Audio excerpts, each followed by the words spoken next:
Hi everyone, welcome back to BMC English. Today I want to share with you the amazing news that we are 1000 subscribers now. I never thought that I'll be able to reach 1000 subscribers so fast and so soon. Thank you so much for your loving support and encouragement. അതെ, BMC ഇംഗ്ലീഷിലൂടെയുള്ള ഈ പഠനത്തെ നിങ്ങളെല്ലാവരും accept ചെയ്തു എന്നറിഞ്ഞതിൽ വളരെയധികം സന്തോഷമുണ്ട്. ഇനിയും നിങ്ങളുടെ സ്നേഹവും സഹകരണവും സപ്പോർട്ടും പ്രതീക്ഷിച്ചുകൊണ്ട് നമുക്ക് ഇന്നത്തെ ക്ലാസ് ആരംഭിക്കാം. Today I am going to teach you how to make negative sentences in the past continuous tense. ഇവിടെ പ്രധാനമായിട്ടും നാം നെഗറ്റീവ് സെന്റൻസുകൾ നിർമ്മിക്കുമ്പോൾ അറിഞ്ഞിരിക്കേണ്ട structure subject plus was or were plus not plus verb plus ING, അതായത് base form of the verb plus object എന്നതാണ്. ഞാൻ നേരത്തെ പറഞ്ഞതുപോലെ ഇവിടെ നമ്മൾ നോട്ട് ചേർക്കുമ്പോഴാണ്, നോട്ട് എന്ന് പറയുന്ന ആഡ് വേർബ് ചേർക്കുമ്പോഴാണ് ഇത് നെഗറ്റീവ് സെന്റൻസ് ആയിട്ട് മാറുന്നത്. കഴിഞ്ഞ എപ്പിസോഡിൽ പോസിറ്റീവ് സെന്റൻസുകൾ ഉണ്ടാക്കിയപ്പോൾ നാം ഏതെങ്കിലും ഒരു സമയത്ത് ഒരു പ്രവൃത്തി തുടരുകയായിരുന്നു, പറയുകയായിരുന്നു, അല്ലെങ്കിൽ എഴുതുകയായിരുന്നു എന്നൊക്കെ പറയാൻ വേണ്ടിയാണ് പരിശീലിച്ചിരുന്നത്. എന്നാൽ ഇന്നത്തെ ഈ പാഠഭാഗത്ത് നാം മനസ്സിലാക്കേണ്ട ഒരു കാര്യം, the past continues when expressed in its negative form. The verb denies. ഇത് പ്രത്യേകം മനസ്സിലാക്കുക. The verb denies that something was happening in a past period of time. അതായത് ഒരു പാസ്റ്റിൽ ഒരു പ്രവൃത്തി തുടരുകയായിരുന്നില്ല, അങ്ങനെ ചെയ്യുകയായിരുന്നില്ല, പറയുകയായിരുന്നില്ല, എഴുതുകയായിരുന്നില്ല എന്ന് നിഷേധിക്കാൻ വേണ്ടിയാണ് നാം പാസ്റ്റ് കണ്ടിന്യൂസിൽ നെഗറ്റീവ് ഫോം ഉണ്ടാക്കുന്നത്. മനസ്സിലായല്ലോ? ഇനി ഇതിൻ്റെ കൂടെ അറിഞ്ഞിരിക്കേണ്ട മറ്റൊരു കാര്യം, ഏതൊക്കെ സബ്ജക്റ്റിൻ്റെ കൂടെയാണ് നമ്മൾ വാസ് നോട്ട് ഉപയോഗിക്കുന്നത്, ഏതൊക്കെ സബ്ജക്റ്റിൻ്റെ കൂടെയാണ് വേർ നോട്ട് ഉപയോഗിക്കുന്നത് എന്ന് മനസ്സിലാക്കാം. Okay, repeat after me. I was not, he was not, she was not, it was not, Ravi was not, you were not, they were not, we were not. ഇവിടെ ഒരു കാര്യം കൂടി നിങ്ങളുടെ ശ്രദ്ധയിൽ പെടുത്താൻ വേണ്ടി ഞാൻ ആഗ്രഹിക്കുകയാണ്. നമ്മൾ ഇവിടെ ഷോർട്ട് ഫോം ആയിട്ട് ഉപയോഗിക്കുന്ന എന്താണ്? വാസിൻറ്റ്. അത് പ്രത്യേകം മനസ്സിലാക്കുക. ഇവിടെ ഷോർട്ട് ഫോം ആയിട്ട് ഉപയോഗിച്ചിരുന്നത് എന്താണ്? വേറിൻറ്റ്. ഓക്കെ, നമ്മൾ എഴുതുമ്പോൾ മിക്കപ്പോഴും നമ്മൾ ഉപയോഗിക്കുന്ന ഇതാണ് വാസ് നോട്ടാണ്.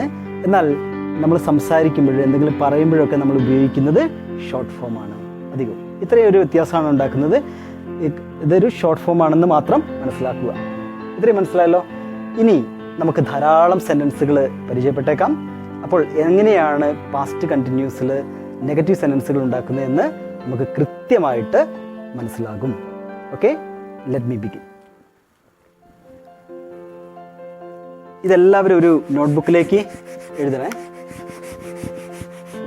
നോട്ട്ബുക്കിൽ എഴുതി വെച്ച് കഴിഞ്ഞാൽ പിന്നീട് നിങ്ങൾക്ക് റിവൈസ് ചെയ്യാൻ എളുപ്പമാകും. അതുകൊണ്ടാണ് എഴുതി പരിശീലിക്കുക എന്ന് പറയുന്നത്. Okay, let me begin the first example. I wasn't, അല്ലേ? I wasn't അല്ലെങ്കിൽ എന്തെഴുതാം? I was not, അല്ലേ? ഇതിൻ്റെ ഷോർട്ട് ഫോം ആണ് ഇത്. I wasn't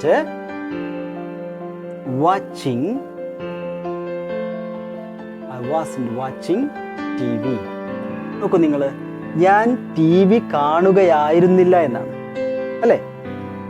okay, the next one, they were not, അഥവാ നമ്മൾ ഷോർട്ട് ആക്കിയിട്ട് എഴുതുകയാണെങ്കിൽ വേറിൻറ്റ്.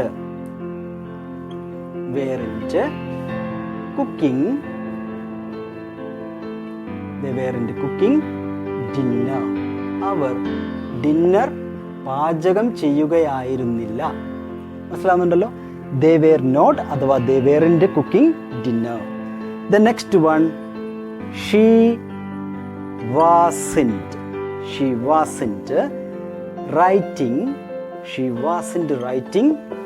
letters. അവൾ കത്തുകൾ എഴുതുകയായിരുന്നില്ല. അപ്പോൾ നേരത്തെ പറഞ്ഞതുപോലെ ഏത് സബ്ജക്റ്റ് വരുമ്പോഴാണ് നമ്മൾ വാസിൻ്റ് ഉപയോഗിക്കുന്നത്, ഏത് സബ്ജക്റ്റ് വരുമ്പോഴാണ് വേറിൻ്റ് ഉപയോഗിക്കുന്നത് എന്ന് മനസ്സിലാക്കുക. Okay, the next one, we weren't, we weren't playing, we weren't playing chess. ഞങ്ങൾ chess കളിക്കുകയായിരുന്നില്ല. The next one, you weren't eating, you weren't eating the apple. നിങ്ങൾ ആപ്പിൾ കഴിക്കുകയായിരുന്നില്ല. മനസ്സിലാവുന്നുണ്ടല്ലോ? ഇവിടെ എന്തുകൊണ്ടാണ് വേറെന്റ് വന്നിരിക്കുന്നത്? സബ്ജക്റ്റ് യു ആണ് അല്ലേ? ഇനി ഇവിടെയോ സബ്ജക്റ്റ് വി ആണ്, പ്ലൂരൽ. അപ്പം സിംഗുലർ സബ്ജക്റ്റിൻ്റെ കൂടെ നമ്മൾ വാസന്റ് ഉപയോഗിക്കുന്നു, പ്ലൂരൽ സബ്ജക്റ്റിൻ്റെ കൂടെ നമ്മൾ വേറെന്റ് ഉപയോഗിക്കുന്നു. ഓക്കെ, കുറച്ചുകൂടെ എക്സാമ്പിൾസ് ഒന്ന് പരിചയപ്പെട്ടേക്കാം.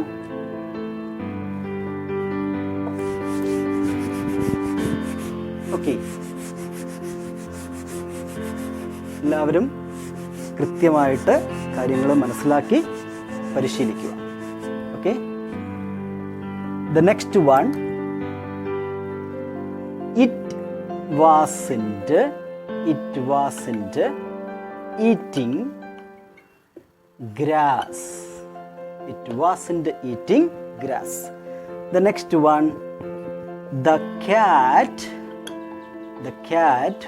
wasn't drinking milk. അല്ലേ, പൂച്ച പാല് കുടിക്കുകയായിരുന്നില്ല.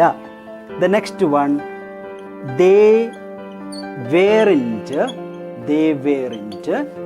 cleaning the room. അവർ റൂം ക്ലീൻ ചെയ്യുകയായിരുന്നില്ല. The next one, she wasn't making cake. അവൾ കേക്ക് ഉണ്ടാക്കുകയായിരുന്നില്ല. Next one,